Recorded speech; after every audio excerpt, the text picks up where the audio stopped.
Hey guys, it's Nancy Yearell, and welcome to High Road to Humanity. Hey, it's Saturday, and I just had so much stuff I wanted to talk about today. So here I am, and welcome, and thanks for joining me today. Well, it's getting close to the end of April, and Mother's Day is approaching. So I hope everybody remembers their mom out there um, on this Mother's Day. So that's coming up. Well, we've got some stuff in the news I want to talk about. I pulled this morning, such a sad situation. The headline reads Texas shooting suspect accused of killing 5 neighbors after request to stop firing rifle. I don't know what's going on, but it says a Mexican national is suspected of killing 5 neighbors in Southeast Texas after one of them asked him to stop shooting his rifle late Friday, saying that a baby was trying to sleep. The suspect in the execution style killings in Francisco is Francisco Oropeza, 39, a Mexican national, according to San Jacinto County Sheriff Greg Capers. No photo of Oropeza is currently available. Police have located him and they're hopeful that he will soon be in custody. This is some crazy stuff. People are getting nuts. If they don't like what's happening, they're just deciding to shoot. And I'm a real gun believer. I totally believe in guns. I totally believe that we should all have the right to, carry a firearm. But some of these people have just gotten out of hand. It's almost like, I was watching something on the internet and I saw this girl, this young girl, take a shopping cart and shove it right into a cop car while the cop was sitting in it. Like, antagonizing the guy. And so the cop got out of the car and she ran back and got in her car and rolled up the window, and she would not get out of her car. And it's the disrespect that I see, just like I can do whatever I want kind of deal. And the crazy thing was the cop, God bless him, he took handcuffs and he handcuffed that shopping cart to her door handle. so she couldn't do anything unless she drove with the cart. I thought that was fabulous. And I don't mean to make light. I'm sorry, because there were 5 people killed here. So God bless. I don't mean to make light of this at all. But this is like people just think they can do whatever they want. What happened to respect for other people? So I wanted to bring this to people's attention this morning. It's just kind of crazy. Now, another thing that's just really hit me, and I was like, this is just nuts. This whole electric car thing is just out of hand, in my opinion. I'll just tell you what I think. I just think that unfortunately, it looks like we're being sold down the road and we're going to all have electric cars with batteries made in China. And this is some crazy stuff we got going on. And the only thing I can say is we have to stop it. I don't know if we just say we won't buy them or what, but because we're not in the position at this point to charge them to really have electric cars.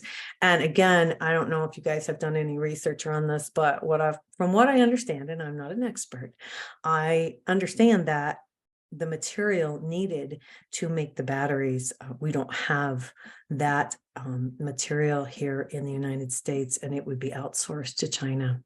But what really hit me this week, oh my God, this is Granholm's call. This is the headline. Granholm's call for 100% EV military puts electric tanks green agenda before national security. Whoa.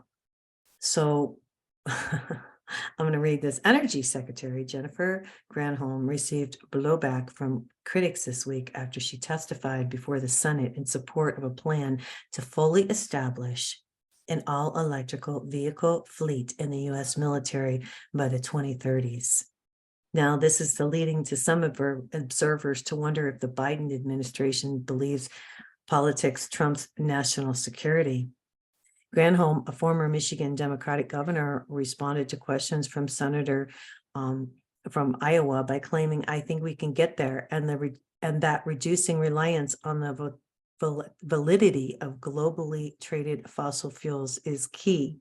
She claimed an EV military fleet would feel fewer effects from the economic repercussions of events like the Russian invasion of Ukraine. Are you kidding me right now? So what are we going to do? So we got a tank out there and we're like, oh, sorry, you got to wait till we charge it.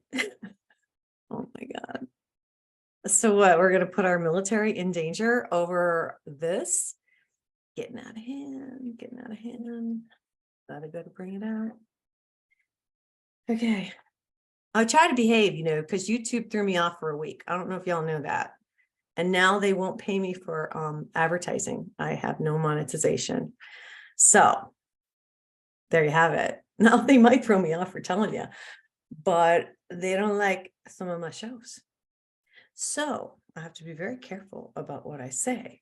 And I don't get paid for advertising anymore. So if you want to donate to High Road to Humanity, you're welcome to go to my website, nancyheralt.com, and click on that donate button. Or if you'd like to advertise on my podcast is produced by Libsyn, and it's fantastic. And it goes all over the world. It's not just United States, it's global. And you can advertise if you'd like on that. I am on Binge Television Networks. We do stream on 300 channels. So if you want to, advertise, you're going to get kind of a big bang for your buck. So I guess I better tell you that. So if they throw me off, if I say anything wrong, I've been warned. Okay, moving on. I love this. I had to say something good today. Check this grandma out. And the bikers. I love a cool grandma biker. So here we go. This great grandma gets a 90 birthday wish to ride a Harley again. So here's the deal. A great grandmother who is mad for motorcycles was granted her birthday wish to ride on the back of a Harley Davidson, a callback to her youth while celebrating turning 90. Fearless Brit Barbara Morris said she felt 21 again during her spin around town on the powerful American cruising bike. She mentioned to her family several years ago that if she made it to 90, she'd like to get back in the saddle one last time. She was left stunned when her sons arrived recently at her nursing home. Check this out, with members of a local biker group. Though wearing a dress, she had no concerns about straddling the bike right there on the spot before taking a trip with 13 other riders to a pub. I just felt the years melt by, said the great grandmother of 6. It was just an incredible experience to feel the wind blowing in my face again. I love riding on a bike. Of course, I don't drive, I ride on the back, but I still like it. I think it's cool. Barbara got her first motorcycle license as a teen in the 1950s. She's pictured below with her best friend, Mac. I don't think I printed that out to show you guys. Sorry about that. Did I do that? No, I didn't. But this is her. She's cool. Check out the bikers if you're watching me on YouTube and not listening to my podcast. I just think it's really cool. They say she has nerves of steel and she wasn't afraid. And it went really cool. So there you have it. I love it. All right. The next thing I want to talk about today, I got a little pile here going on. Robert F. Kennedy Jr. says he's going to run for president. I think this is cool. I'm really more of a Republican. I've always kind of gone for, the Republican side, but I'm always open to listen to hear what people have to say. But 21 states have banned transgender females from participating in girls and women's sports. And Robert F. Kennedy Jr. wants that number to rise. The son of the former New York senator appeared on CNN Saturday morning, that's today, and said he opposed biological males participating in female sports. So do I. I am against people participating in women's sports who are biological male, the Democratic presidential candidate said. I think women have worked too hard, which is true, to develop women's sports over the past 30 years, and I watched it happen, and I don't think that's fair. I agree with him on this one. I don't like this whole transgender thing. It's just not fair because we are built completely different than men. And so how can we compete on the same playing field and make it equal and level and balanced? We really can't. So he's out there. He's going to be running for president. So I think that's kind of interesting. Biden made the announcement that he's going to run for president, which honestly, I was surprised because I didn't think, God bless him. I'm not some young chicken anymore, but he's getting up there. And this week, I don't know, he's kind of losing it a little bit. God bless.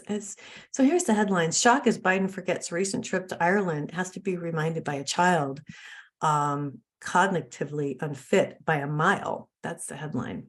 So less than 2 weeks after returning from Ireland, President Joe Biden appeared to forget it was the last country he visited until he was reminded by a child on Thursday.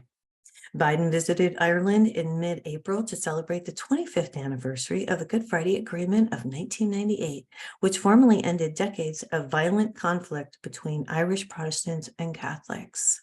While Biden spent much of his trip talking about the family and Americans' connection to the nation across the Atlantic, the visit seemed to temporarily escape his memory soon after. So, what was the last country you traveled to? One child asked Biden during a Take Your Child to Work Day event at the White House. And the last country I've traveled, I'm trying to think the last one. I was between 89. I've met with 89 heads of state so far. I'm trying to think what was the last. Where was the last place I was? I'm reading this. It's hard to keep track. I was, and President Biden, Joe Biden follows children. I'm sorry. Yeah, you're right. Ireland. One of the kids said Ireland.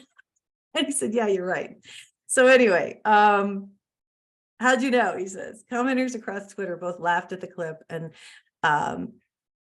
today, Biden forgot the last foreign country he visited. It was Ireland a week after his deal. It goes on. I mean, they're kind of rusing him on this one, but dude. It's a problem. And my thing is, and again, I'm trying not to be judgmental. I try to see in the middle. I try to just bring you my thoughts, what I think, just to kind of bring it to your attention. But what if Biden gets in there and something happens and then we have Kamala? I mean, she's like totally clueless. So now we have clueless 1 and clueless 2. We have to do something. So I'm just going to say, get out there and vote. Please get out there and vote when it comes time, because our world, the United States, we're supposed to be the leaders of the free world. And here we are with a president who can't remember where he was last. So anyway, there you have it on that. So I pulled this up. Soros, he's got a lot to do with a lot of this stuff. He backed prosecutor Kim Gardner and she in St. Louis, and they're trying to get her out of there. And she says, I ain't leaving. I'm quoting now. I ain't leaving. I ain't resigning. What happened to proper English? I ain't. Excuse me. My mom would have gone, what? I would have said that to my kids if they would have said, I ain't. Here she is, a prosecutor. Okay, let me not get off on this whole tangent, but she's a prosecutor and she says, I ain't leaving. Wow. You're going to have to remove me. The embattled George Soros funded prosecutor said during a criminal justice town hall discussion, according to KDSK News reporter Mark Maxwell. I lost a lot of attorneys because they were afraid to do what's right.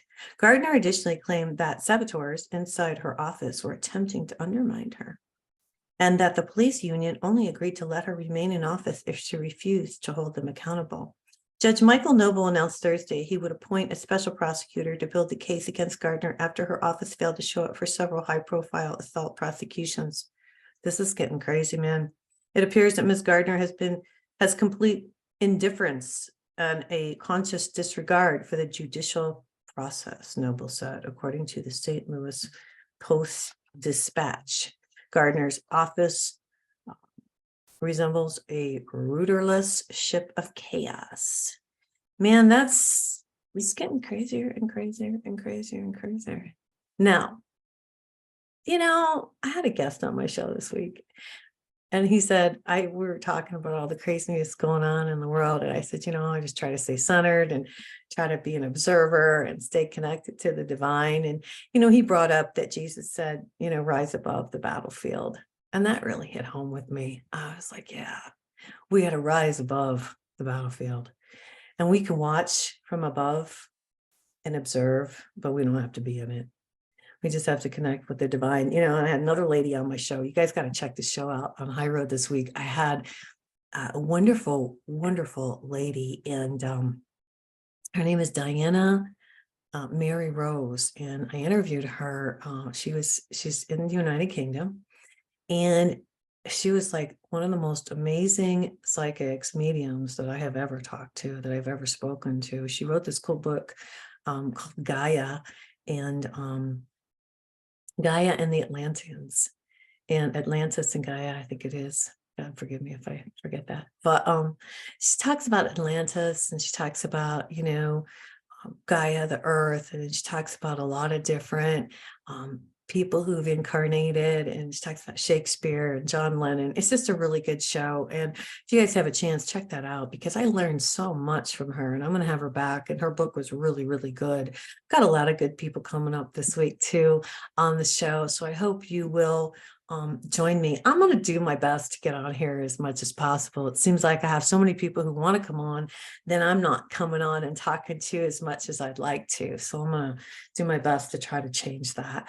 And it's just, there's only so much I can do, because I do all this stuff myself yet. Now, when I'm rich and famous and big and everything, then I'll hire people. But right now I can't. So it's just me. And it's a lot to do the podcast and to interview all these people and read all their books and bring you this information. But I do it for a reason. I do it because I'm here to help humanity. And right now, we're in a crazy situation. And the reason I bring forth the information is so that you guys will stay balanced, and so you stay centered. And yeah, you watch the crazy stuff going on and the shootings and all this stuff, but you can still have a joyful life. We can still smile at people when we go out into the world. We can be that light. You can be that light in your neighborhood. Okay. When you meditate in the morning or in the afternoon or whatever, and you bring in that light and you connect with God, or your prayers, however you do it, you do you. But when you're that light, then it lights up your whole neighborhood, and it lights up wherever you go. So you guys get out there and just be those lights that we need right now in the world. And, you can watch all the crazy stuff going on. Don't play into it. Just stay connected to God, stay connected to the divine source, whatever you want to call it, and stay joyful. Because when you do stay joyful, and you do stay happy. I come on to talk about this stuff. I do my best not to let any of it affect me, but I do want to be aware, and I do want to be informed. And I think you should be too. We need to know what's going on, because here's the deal. There's only so much we can do. One, we can go out there and be the light. We work on ourselves so that we're good, we're healthy. We watch what we eat. We get some exercise. We get some sunshine. Right? We work on ourselves, and then we're the little lights that go out there that help other people decide that they want to be lights too. And this is how we're going to change things. And this is how the vibration is going to change. And this is how this craziness is going to stop. Anyway, that's all I got to say today. I hope you guys have a fabulous weekend. I will do my best to join you again next week. And thanks for your support. It really means a lot. Everyone, take care. God bless.